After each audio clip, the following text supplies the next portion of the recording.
The level of difficulty and the complication of this event is at a whole nother level. So it takes 12 days to render anything that changes. Does it work?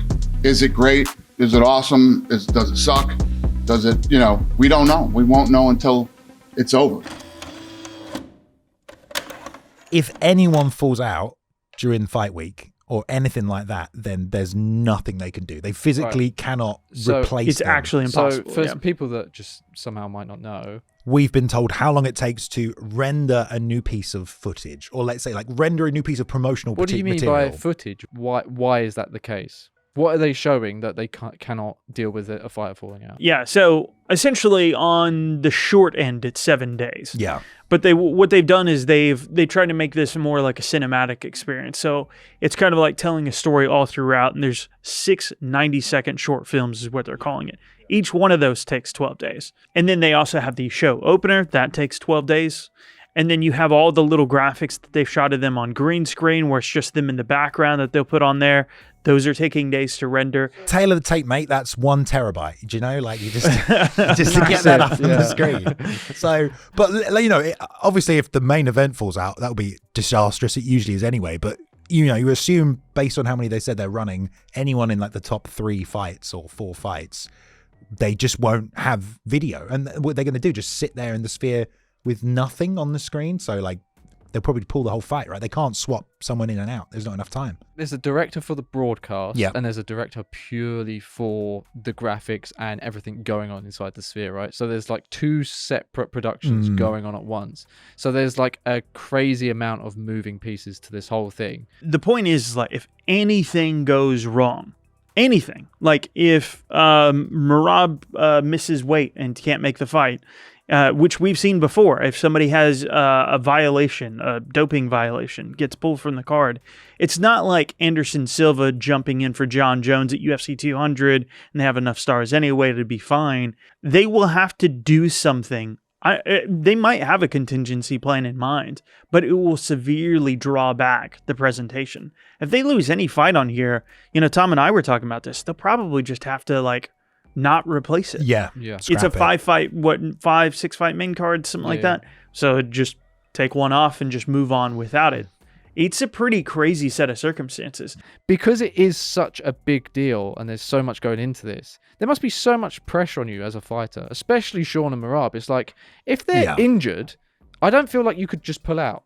Like, oh, I'm doing this for my career. It's like, you've got a whole company that spent tens of millions on you. Aldo pulled out of the McGregor fight, didn't he? But was that a different time? Well, the interesting thing is that's another time they actually tried to change the production, and they had like the walkout songs, and they got whoever Chad Mendes does his song came along. Dude or but something, surely a last minute performance is a bit easier. But you wonder if that's maybe some of the reasons they don't do these super big productions, because if someone does fall out, they're gonna have to cancel it last minute. If you want the Black Eyed Peas, mate, and then all of a sudden you're not fighting. Yeah, but that's pennies to them in comparison to this. You are right. So if they're spending like $20 million plus, they're basically going to break even on their gate.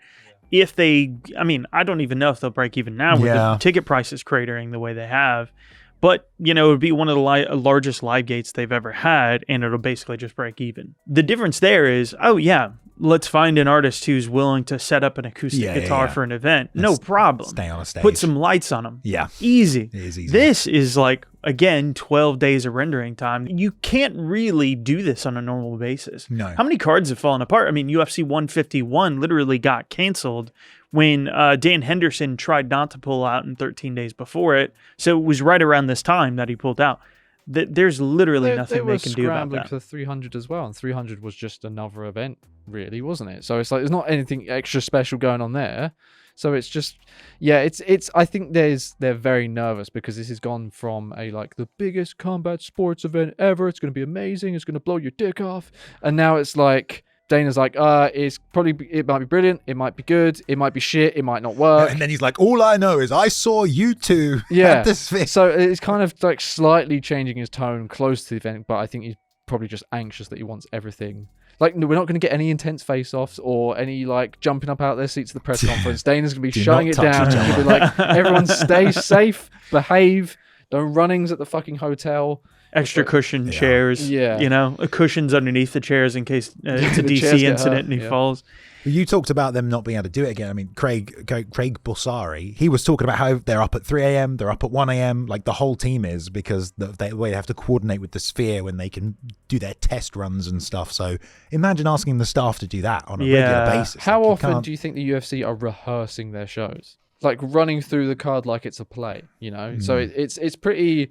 between 3 different trucks, they normally have one. You mentioned this earlier. It's between 3 different trucks and 2 different directors. Yeah. You know, they're bringing in like movie guys to do this. The people wrangling and this must be just fucking insane behind the scenes. Yeah.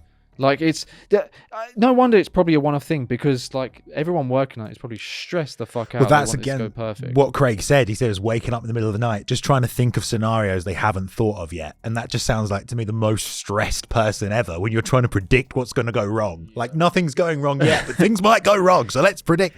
Like that's crazy. This is what I imagine if somebody pulls out. So to make up for the time, they just quickly make a 1080p video that's just like really tiny in the center of the screen. It's like the rest of the screen's black and it's black video. Yeah, dude. I think you don't need to go this far to make a show special, you know? Yeah. Like what did Pride do? Half of it was just bringing all the guys out on, you know, the stage, the Fireworks. platform, and they had the fireworks and stuff like that. Yeah, it was like a real spectacle, you know, type kind of thing. It doesn't need to be this crazy, but I'm glad it is. You know, even if the card's a snoozer, it's like, well, whatever. At least they tried something. That's what I keep falling back on. Something else I thought about, what's the crowd going to be like? Because it's a very different viewing experience from normal. Like the way Dana told it, that you might not even really be able to see the cage that well. You're kind of going to be taking it in on these screens. So It's funny as well, because on the seating plan, the front row and stuff isn't the most expensive. Like cage side, Right. because you're right next to the fights. But like the kind of ideal row where you're on the first level of the stands and you can see over everyone, you've got a clear view, that's actually cheaper than the seats further back. Obviously, because they're prioritizing the screen and stuff, yeah. Yeah, and it's a weird mix of like, what are you going to the fights for? Are you going for the screen experience, or like, do you care about the fights? Because a lot of people will probably like a Vegas. They might just rock up because it's a completely one-time event. Supposedly, the pre-sales on this event are way up For the pay-per-view. Oh. for this pay-per-view. That was something else. On we that should John talk Morgan interview that we were watching earlier, supposedly Dana White had said that. You know, clearly there is an interest in the viewing experience from home. But also, you know, it could be, you know, we can shit on Sean O'Malley all day, but who other than Conor McGregor is going to sell that, you know? Even Alex Pereira, I think, is going to struggle to sell that, like probably the John next Jones big in there. star. Jones... I mean, again, you know, Sean O'Malley has a bigger gate than Jones. Like, I do think we should give credit. There was a point where I openly questioned, is he a star? But if he's getting, you know, record-breaking gates like that, and again, we've talked about this ad nauseum, the card was pretty good underneath him, but it was not like, if Dustin Poirier, the biggest star underneath him, is selling half the paper, not half the pay-per-view buys, but half the gate, we can't say it's because it was a fantastic, casual, appealing ensemble. Yeah. When there was really only one guy underneath him. You have to give that credit to Sean O'Malley. I don't know why there's also, I think, a group of people that just don't want to give Sean O'Malley credit, which I think is weird. Why did they book Cheeto? For that exact reason, because it was going to be heated. It's the only guy that's beat Sean. So it's like they did that for a reason, whether you think he was the rightful contender or not. It's like that was the point, to get the fucking gate numbers. It is a shame the main event has nothing to do with Mexico. Grasa, that's great. Makes a lot of sense for her to be in there. But for the main event, it's just, there is no real connection with UFC Noche. It's like, oh, we can make money tonight is what it feels like, you know? Should be called Money Night, you know? Money night. If you were in the UFC shoes, let's say Merab's cut gets reopened this week, and it's like, shit, can't fight. What the hell do they do? Someone animated. Because so it's you not can- an option to take Sean O'Malley off the card. They'd have to. They'd absolutely have to put somebody else in. Aljo. I think Aljo we're back in at Yeah. the point where He's at 145. yeah, well, Aljo is He's at 145. I don't think he's going to struggle to make it back. He'd be yeah, like, he's "Battle." training though.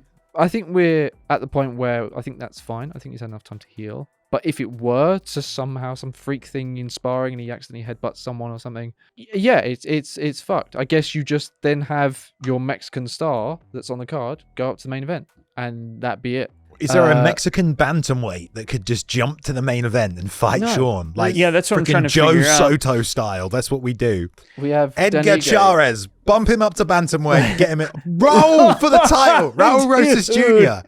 That would be incredible. And then he beats him. Mexico, baby. Dude, that's the only other bantamweight fight in the entire card. Richie Lang versus Raul Rosas. They've set this up perfectly. They know what they're doing. This is a ploy the whole time. I mean, you've already made some graphics for Raul, Yeah. but he's on the early prelims, so Maybe not he doesn't much. have any. I am genuinely excited to see what the hell's going to happen. Well, everybody, thank you for watching the podcast today. I thought we did a good job. Round of applause, gentlemen. This is the edited version. If you're watching this, the full version is over on the members section of the channel. You can click the button down below. You can sign up. What is it, $2.99? Yes. Boom, $2.99. Get all the unedited podcasts. Come to the writers' meetings if you want to be involved in the content. You're thinking about opening up the writers' meetings, right? No? No. No. Limited supply, special club, up the money. Fuck off.